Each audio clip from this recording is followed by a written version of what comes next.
বিছনা দিয়ে দরকার লাগলে এখানে একটা কাঁথা দিতে পারেন বা চাদর চাদর পেঁচা এখানে দিতে পারেন ধারের নিচে। এখন ঘটনা হচ্ছে হলো আমি তা কি করব জায়গাটা খুঁজে বের করবো। এই যে হলো করা নাকি ভাই, আপনার করা শুরু হয়েছে এখান থেকে বা এই যে পাঁজর শেষ, এই পাঁজর শেষ, এই যে এখানে এসে শেষ বা এই যে তারিয়া, এই যে এখান থেকে এই যে দেখেন, ঠিক আছে। তাহলে এখন আমার কাজ হচ্ছিল এই জায়গায় হাতটা রাখবো, আমার ডান হাতে শক্তি, কোন হাতে শক্তি, এই হাতটা যখন রাখবো আমার এই হাতটা থাকবে একদম স্ট্রেট, কোনো ভেঙ্গা এরকম থাকতে পারবো না, থাকবে কি স্ট্রেট। আমার আরেকটা হাত এভাবে ধরবো, ধরে আমি তাকে এই জায়গা, আমরা যেমন চাকায় কি দেই, সাইকেলের চাকায় পাম্প দিছি না, এইভাবে পাম্প দিব। সর্বোচ্চ তাকে চাপ দিয়ে কতটুকু ঢুকাইতে পারবো, 3 থেকে 4 সেন্টিমিটার সর্বোচ্চ। তার মানে আমরা যদি 2 সেন্টিমিটারের ভিতরে রাখি আরো ভালো। কয়টা পাম্প দিব, 15 বার।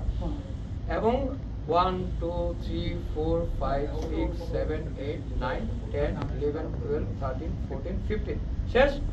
মুখে দুটো নিঃশ্বাস, আবার 15 বার মুখে দুটো নিঃশ্বাস, 3 বার দিবেন। তার ভিতরে কি ফু দিব,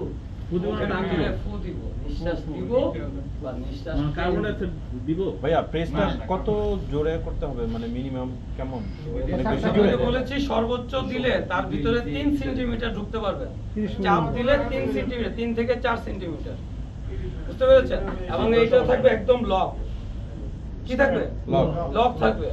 এবং তাকে পাম্প করবেন কিভাবে, 15 বার, কতবার, 15 বার দুইটা নিঃশ্বাস দিবেন, 15 বার দুইটা নিঃশ্বাস দিবেন, 15 বার।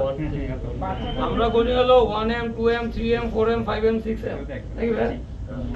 আমরা কাউন্টিং করি এইভাবে 1M 2M 3M 4M 5M 6M, এইভাবে আমরা কাউন্টিং করি। কিন্তু এটা আবার রিপিট করি, আপনারা এইভাবে দিবেন, বুঝতে পেরেছেন?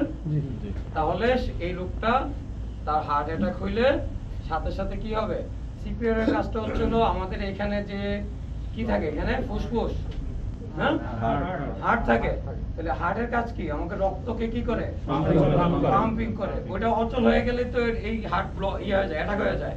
এই পাম্পিংটাকে আপনার এই হাত দিয়ে পাম্পিং করে, ম্যানুয়াল পাম্পিং করে দাও, ঠিক আছে। ওটা